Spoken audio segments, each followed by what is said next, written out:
Kevin Kinkead will join us. He's got 30 things that are wrong with the Sixers. We've been going down the list. We've got our 5. Of those 30, we picked our 5, and we will unveil them coming up a little bit later on in the show. Michael Kasky-Blomain covers the Sixers nationally for CBS Sports. Will join us tonight at 5 o'clock as well, plus Tuesday with Thompson. So stick around here on the Sports Bash. And, of course, Kevin Kinkead, crossingbroad.com. The Sixers have lost 3 straight. They have not played well on the road. But he says there's 30 things that are wrong with the Sixers right now. And we've been kind of picking up the list. We're going to rank our top 5 of this list. And Kevin will join us now on the Sports Bash on the Boardwalk Honda hotline. Is it only 30? Could you have come up with more? Yeah, but I ran out of time. I don't know. The sand came through the hourglass on this one? Yeah, I would have been up until like 1 a.m. last night trying to finish it. All right, so of these 30, I mean, obviously there's a lot here that kind of jump out, and some of them are like poignant right now. Like, picture what is happening with this team over this 3-game little streak here. Is there something that is bigger than just the pieces don't fit, the roster's clunky? Do you think there's more going on that they come out and get bombed by Miami, bombed by Boston? Well, I think the trendy thing to say is that maybe they're giving up on Brett a little bit. I mean, I can't really quantify that. I think when you look at how they play defensively, you know, when they're not locked in and they're not giving the effort that they have in other games, then they're not good enough offensively to be able to overcome that, you know? So, it seems that if way. they're not doing that, if they're not giving you the effort they give you at home, if they're not going to do that on the road, then, games are going to slip away from them rather easily. You know, they are the number 1 defensive rating team at home this year, and that slips to number 8 in defensive rating on the road. And I think that even way back in the summer when we saw how this team was constructed, we knew that they were going to have to win games with defense first, defense and effort. And that's going to, you know, make it competitive in the playoffs, even if you can't score very well. But if you're not going to do it in the regular season, then you're probably going to, you know, limp into the playoffs as the number 6 seed, which is what they are right now. Kevin, last year they were 20-21 at home. They were not on the road. They were not a good road team. They won 3 road playoff games. Is this team essentially, hey, we'll turn it on when we need to? Can they be trusted to do that? Well, they're going to try to do that. I don't know if they can be trusted to do that, though, you know. Because you're looking at, I mean, you can see it coming from like a mile away, like a second-round series with a Toronto again or a Miami or something like that, where they got to play the first 2 on the road.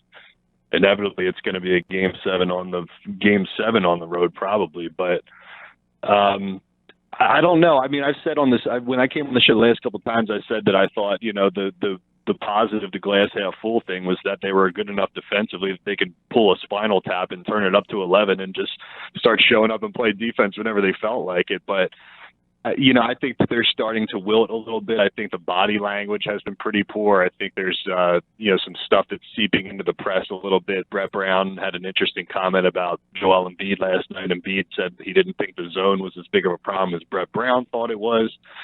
Ben Simmons comes out and says the entire team is soft. You got people agreeing with him. So, you know, it's like regardless of what you think about the coach and the makeup of the team, like I think that the messaging is a little stale. I don't know if the message is resonating with the team very much. And that's why, to me, it feels a little bit like a Mark Jackson situation, just because I think some people are kind of ready for a change. Like, regardless, you can sort of see the writing on the wall. But, you know, if they do anything, it's not going to be until the end of the season, I don't think.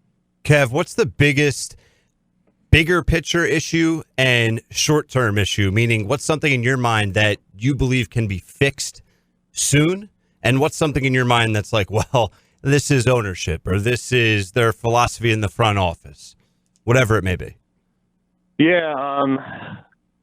You know, what can be fixed is the level of compete. You know, if they can show up and start playing defense, they can compete with anybody. And to answer the question a little bit differently, so I don't repeat myself for the 4th time in 4 Sports Bash radio shows. An interesting statistic is that they are the 2nd best NBA team at limiting field goal attempts from the opposition. And as a result, when you go through most of their box scores, they tend to shoot 3, 4, 5, 6 more field goals than other teams. So, it's because they're turning other teams over. They're good on the glass. They're good on the offensive glass as well as the defensive glass. And so when you don't shoot the ball necessarily as well, you can simply just out volume teams on most nights. So they can try to get back to doing that, which starts on the defensive end.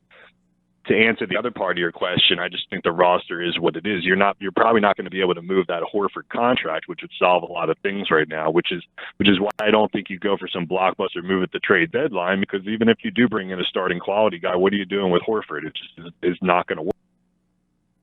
Yeah, and when you look at Al Horford, I want you to get into this with us, because Mike and I, and even, Jeff, he's not here today, but we've talked a lot about Al Horford and what the problem is. And an interesting stat is, he's had 199 three-point attempts. And last year he took 204 in the entire season for the Boston Celtics. So let's play the blame game. Where does this blame go? Is it Al Horford? Is it Brett Brown? Is it Elton Brand? And how do you see this shaping out here as the season goes on, as they're trying to have a top seed for the playoffs and hopefully a long postseason run? Because right now he just looks clunky. He doesn't fit. And I know there's a lot of factors around that, but I want to hear yours.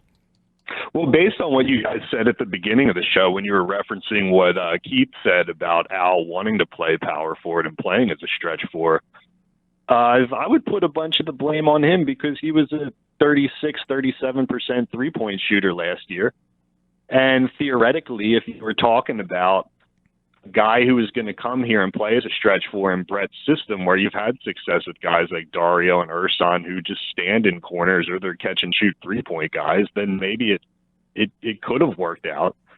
But for him to shoot 32% this year, it's not like he's taking bad shots either. I agree with what you were saying earlier. They are getting some clean looks. I don't really have issues with their shot selection, but he's just been missing a lot of open stuff. You see his value when they played without Embiid, and he was on the floor with Ben. But I mean, on paper, I think all of us said, okay, this is probably going to work. But it's just on him more than anything to make the shots, because he's getting clean ones. Yeah, that's an interesting take. We had Brian O'Ringer, who was a scout in the league, and he came on last week and said something, or 2 weeks ago, that was really kind of eye-opening, was that, look, Ben's not going to shoot. Stop depending on him to shoot. You need a guy like Embiid to start shooting better. So he's basically saying, forget Simmons helping you out on the perimeter. If that's not going to happen, and Embiid wants to shoot 4 a game, then he needs to be a better shooter if he wants to shoot 4 a game. Do you subscribe that Horford and Embiid, that those guys, if they want to shoot as many threes as they do, that it's incumbent on them to shoot better? Well, yeah, in a way, it's like the dumbest game of chicken that's ever been played. Because if Ben Simmons is going to be stubborn, and he's not going to shoot, so they're not going to solve the spacing problem via him, then like Gandhi once said, you must be the change you would like to see in the world. Joel Embiid. Well, this is a WVU grad going Gandhi on us. Yeah, perimeter and shoot a bunch of stuff like that. It's just, if you can't get it through Ben being a different player, then Embiid's going to have to try to be a different player. That's the only way to do it. And he has said in the past that he sees himself as a point guard, and he likes to shoot three-pointers, and he doesn't want his butt to be on the block all the time. But he may be right in that fact, because if Ben's too stubborn to do it, I don't see another way forward. All right. There was an article about 2 or 3 weeks ago, I don't know if you caught this, in one of the New York papers, regarding the meddling of the Devils' ownership, which is also the same ownership as the Sixers. Do you feel that is an issue that maybe isn't discussed here? Because, that one of the things on your list is, look, Joel and Ben have played with so many different rosters, like they have not got a chance to have any continuity. So is somebody pushing for constant change in this organization that maybe is not getting brought to light enough? Yeah, I think it goes to what I was talking about at the end of the story a little bit, where it's kind of fascinating the timeline that we're on. With the process, everybody was getting antsy and they wanted to start winning. They're getting sick of Hinkie. They're like, all right, we're losing money. We're ready to start winning now. Let's do it. So then in comes Elton Brand, and it's like you jumped into this basketball wormhole where all of a sudden, like, we're expected to win a title right away. And you got guys who were 22, 23, 24, and 25. So it's almost like you were going too slow, and now you're going too fast. Elton Brand is burning through assets and trying to build something right now, and soon you're going to look up and say, well, what? We've had like 5 different teams in 3 years here. So, again, I understand where ownership is coming from, the messaging from them and from Elton Brand and from Brett Brown. Even all of them have come out and said, we want to win right now. And we're ready to win right now. But, they've crunched this timeline like it's like you put it in a press and like you smush it down as much as you can. I mean, like typically for a guy like Ben or a guy like Joel, you probably look at like 4, 5, 6, 7 years before they reach probably like the apex of what they're going to be. But because of the nature of the process and the folded, we've kind of squished that timeline, and it's made for some unrealistic expectations. In July 2018, LeBron was a free agent, and there was talks that LeBron James was potentially going to come to the Sixers. And some people, and listen, I'm not saying I believed it, you believed it, or Gil believed it, but that was a rumor. It was in the rumor mill. And my point that I'm getting at is LeBron ends up going out to L.A., and there was a lot of people that we dealt with on this radio show calling in, texting in, well, you can't get LeBron. You're never going to get the big name. Blah, blah, blah. And that's exactly how they sounded. So do you think Elton Brand maybe acted too quickly here? And then he makes a trade for Jimmy Butler. He makes a trade for Tobias Harris. And then 6 months later, he doesn't keep Butler. And it's like, you talk about the variations of the roster, and it's like, this team is just every 4 months you feel like new phone, who dis? It's like there's someone new coming in here every 4 months. So like I point to that LeBron piece in the timeline because I'm just trying to find where things maybe went wrong or where the panic button was initially hit. Probably in between the Butler and the Harris trades, I would think. Right. Because Elton Brand comes in, he doesn't have a lot of experience as a GM. And, so one way to mask that is just to be being ultra aggressive. And if that's what Josh Harris and other people want, then you can just burn through all those assets, and whether the moves are good or not, or whether they make sense or not, you can just hide it under the guise of we're trying to win now. So, the LeBron thing was funny, but, at the time people were talking about the Ben Simmons connection and the sharing of an agent and stuff like that, but it was kind of seen like more as a symbolic thing, right? Like, can Sixers land that big fish? Has Joel Embiid and Ben Simmons made themselves attractive enough that a high-priced free agent is going to come sign here willingly? And that never really happened. They traded for Butler and he left.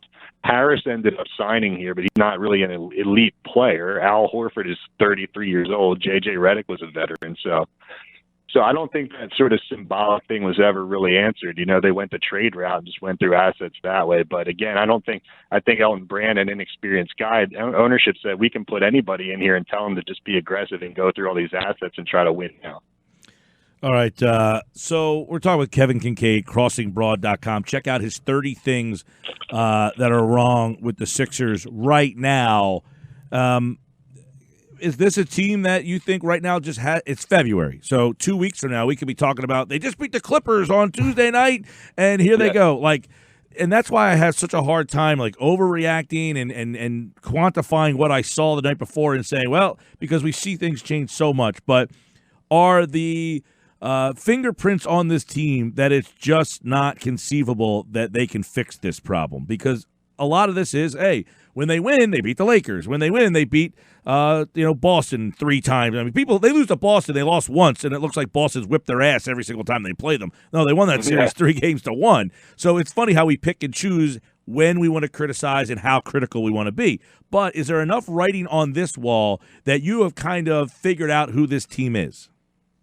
No, because they beat the crap out of Milwaukee on Christmas Day, and of course how Sixers fans are on Twitter and on the radio. If they go beat Milwaukee on Thursday and they make a small trade deadline deal for like a Malik Beasley or something like that, then everybody's all good. Everybody's having fun and everybody's enjoying it again. But to the point I think is interesting. I don't think I've ever seen a team or covered a team that has such a high ceiling and such a low floor.